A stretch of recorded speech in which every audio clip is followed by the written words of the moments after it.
Welcome है आप सभी स्टूडेंट्स का। आज की इस वीडियो के माध्यम से आप सभी को गवर्नमेंट पॉलिटेक्निक कानपुर का फुल रिव्यू करने वाले हैं। इस कॉलेज में एडमिशन के लिए कितने नंबर चाहिए एंड इस कॉलेज में कौन कौन सी ट्रेड है, क्या क्या व्यवस्थाएं हैं, एडमिशन किस प्रकार होता है, कितने नंबर चाहिए होते हैं, क्या क्या फैसिलिटीज़ हैं एंड इसमें प्लेसमेंट किस प्रकार होता है, कितना होता है, सब कुछ बताने वाले हैं। सो इस वीडियो को शुरू से लेकर एंड तक जरूर देखिएगा। वीडियो अच्छा लगे तो वीडियो को लाइक कर देना। यदि चैनल पर फर्स्ट टाइम विजिट को चैनल को सब्सक्राइब कर लीजिए, चैनल से जुड़े रहिए, है ना। तो आज की इस वीडियो के माध्यम से गवर्नमेंट यानी कि राजकीय पॉलिटेक्निक कानपुर, जो कि यूपी का टॉप दूसरा कॉलेज है, पूरे में यूपी में टॉप दूसरे नंबर पर रैंक करता है। ये कॉलेज सबसे शानदार जानदार कॉलेज है। नंबर 1 पे आता है लखनऊ, इसके बाद आता है गवर्नमेंट पॉलिटेक्निक कानपुर, जो जिसका हम रिव्यू करने वाले हैं। देखिए गवर्नमेंट पॉलिटेक्निक जो लखनऊ है उसका हम रिव्यू कर चुके हैं, आप चैनल पे जाके देख सकते हैं। तो ये कॉलेज देखिए काफ़ी बेहतरीन कॉलेज है। इस कॉलेज में सभी ब्रांचेस अवेलेबल हैं। इस बस अब वीडियो को देखिए, आपको branches and facilities, admission, placement सब कुछ बताया जाएगा। ये स्टेशन से लगभग 10 से 12 किलोमीटर की दूरी पर है, ठीक है, एंड सिटीज़ में बना हुआ है। काफ़ी इसमें फैसिलिटीज़ हैं। देखिए यहाँ पे खेलने के लिए, क्रिकेट खेलने के लिए, वॉलीबॉल खेलने के लिए लैब की व्यवस्था है एंड सभी व्यवस्था है। यहाँ पे वर्कशॉप व्यवस्था है, जितने भी ट्रेड वाइज वर्कशॉप होते हैं, लैब हैं, सभी चीज़ें हैं, ठीक है ना। आप यहाँ से देखिए एडमिशन कैसे होता है। इसमें नॉर्मल प्रकार से एडमिशन नहीं हो सकता है, क्योंकि इसके लिए आपको अच्छे से नंबर लाइए, इसलिए एडमिशन नहीं होता, क्योंकि बच्चे मेहनत नहीं करते हैं। तो मेहनत इसमें किस प्रकार, आपको कितने नंबर चाहिए, सभी बारे में डिस्कस करेंगे। तो सबसे पहले बात कर लेते हैं ब्रांचेस। इसमें देखिए कौन कौन सी ब्रांचेस अवेलेबल हैं वो भी जान जाइए। शायद आपके मनपसंद की इसमें ब्रांच है या नहीं, तो आप इस वीडियो को देखेंगे तो पता चल जाएगा। तो देखिए ब्रांचेस के बारे में हम डिस्कस करेंगे। तो ब्रांच हम आपको दिखाते हैं थोड़ा जूम करके, जिससे कि आपको अच्छे प्रकार से दिख सके। तो देखिए सबसे पहले institute name government polytechnic Kanpur है एंड इसमें जो वेबसाइट है उस पर जाके आप आसानी से देख सकते हैं, ठीक है ना। तो यहाँ पे ये ईमेल वगैरह, मोबाइल नंबर सब चीज़ दिया हुआ है, एड्रेस दे दिया हुआ है। गुरुदेव प्लेस, चौराहा, विकास नगर, कानपुर डिस्ट्रिक्ट, कानपुर नगर। पिन कोड है यहाँ का 2000, यहाँ पे सभी देख सकते हैं 208024, ठीक है। पिन कोड वगैरह सब चीज़। इंस्टीट्यूट आप जानते ही हैं, गवर्नमेंट कॉलेज है। एंड इसमें देखिए ये है ब्रांच कोड। ब्रांच का कोड भी याद होना चाहिए आपको, कि जब काउंसलिंग कराएंगे तो भरेंगे, सब चीज़ आपको जानकारी दी जाएगी। PG diploma marketing and sales management. देखिए पीजी डिप्लोमा से संबंधित 3-4 टाइप 5 टाइप की जितनी भी ब्रांचेस हैं वो इसमें है। प्रत्येक ब्रांच में कितनी सीट है वो यहाँ पे लिखा हुआ है। हर ब्रांच के सामने ये आपको सीट को प्रदर्शित कर रहा है कि इस ब्रांच के सामने कितनी सीटें हैं। तो एक ब्रांच में आप सीट देख सकते हैं। अब देखिए यहाँ पे पीजी डिप्लोमा से इतनी ब्रांचें आप यहाँ पे देख सकते हैं, ठीक है ना। और देखिए ये है सिविल इंजीनियरिंग, इसमें 67 सीटें हैं ओनली, इसीलिए कंपटीशन थोड़ा ज़्यादा रहेगा। नंबर सही से कितना लाना है अभी बताएंगे। अब इसके बाद है इलेक्ट्रिकल इंजीनियरिंग। बेस्ट ट्रेड कौन सा है चुनने के लिए आप डिस्क्रिप्शन या चैनल पे जाके देख लीजिएगा, क्योंकि ट्रेड बहुत ही ज़्यादा मायने रखता है पॉलिटेक्निक करते समय। न कि गलत ब्रांच चुन लोगे तो आपका पॉलिटेक्निक करना ही बेकार मान लीजिए, क्योंकि नॉलेज, बच्चों के पास नॉलेज नहीं होती, तो इसीलिए वो एडमिशन ले लेते हैं। जिसके पास नॉलेज हो वो अच्छी तरह एडमिशन लेके वे अच्छी तरह एक पॉलिटेक्निक को जब क्वालिफाई करेगा तो उसे बाद में जॉब लेने में ज़्यादा दिक्कत नहीं आएगी।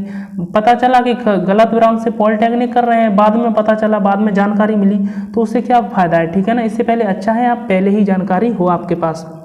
अब देखिए नेक्स्ट ब्रांच के बारे में बात करेंगे, इलेक्ट्रॉनिक्स इंजीनियरिंग। इसमें भी 67 सीटें हैं।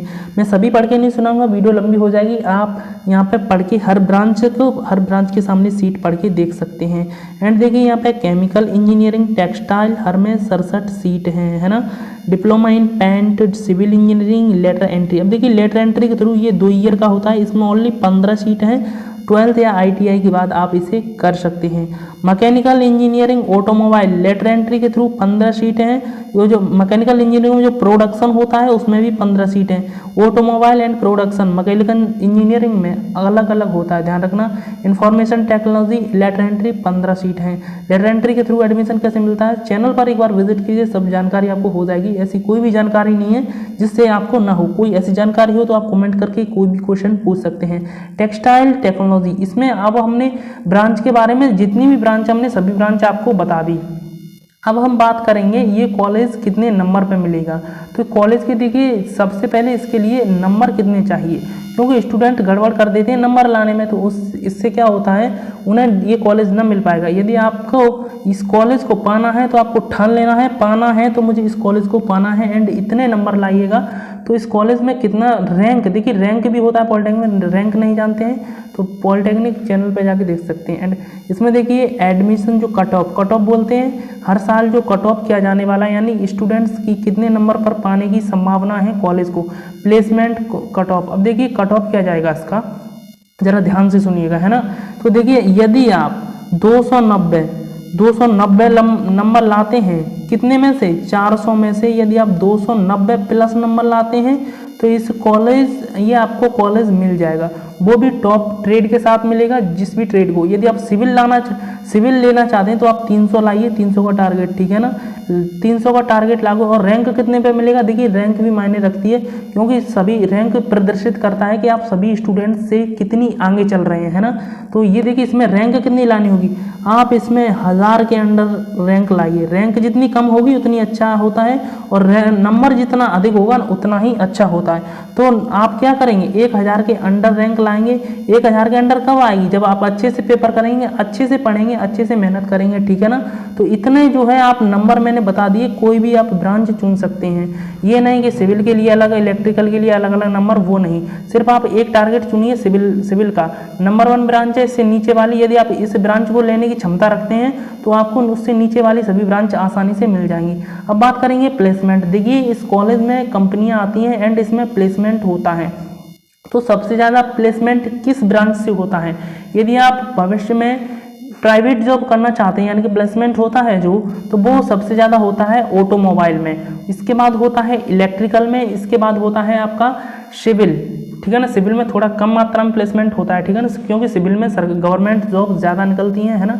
उसके बाद इलेक्ट्रिकल एंड थोड़ा और कम निकलती हैं मैकेनिकल में। गवर्नमेंट जॉब के लिए सभी ब्रांच हमने चैनल पर अवेलेबल करा दिया है। एंड प्लेसमेंट भी हमने बता दिया, काफ़ी अच्छा प्लेसमेंट होता है एंड इसमें पढ़ाई भी अच्छी होती है। ग्राउंड मैदान जो कुछ भी वॉलीबॉल एंड टहलने के लिए व्यवस्था, ATM मशीन पास में ही है ना। यहाँ पे देखिए हॉस्पिटल यदि आपको जाना है, कुछ भी परेशानी हो जाए तो वहाँ पे पास में, मार्केट पास में, जो भी कुछ लेना है, ठीक है ना, सभी व्यवस्था हैं। बस आपको ज़रूरत क्या है, अच्छे से मेहनत करने की एंड कॉलेज को पाने की एक थिंकिंग रखना, एक अपने अंदर ऊर्जा को जागृत करना। इसीलिए आप ठान लीजिए हमको ये कॉलेज पाना है तो पाना है। इसीलिए आप अपनी प्रिपरेशन को सही से कीजिए, क्योंकि 1-1.5 महीने में आपका एग्जामिनेशन होने ही वाला है। इसीलिए चैनल से जुड़े रहिएगा, सब जानकारी आपको दी जाएंगी। एंड आपका कोई भी कमेंट्स करके आप कोई भी क्वेश्चन पूछ सकते हैं, आपको वीडियो के थ्रू बताया जाएगा, या फिर छोटा कोई क्वेश्चन हो तो रिप्लाई ज़रूर किएंगे, ठीक है ना। तो वीडियो आपको कैसी लगी एक बार कमेंट करके ज़रूर बताइएगा एंड कोई क्वेश्चन को टाइप कर सकते हैं। तब तक के लिए tata bye bye, take care.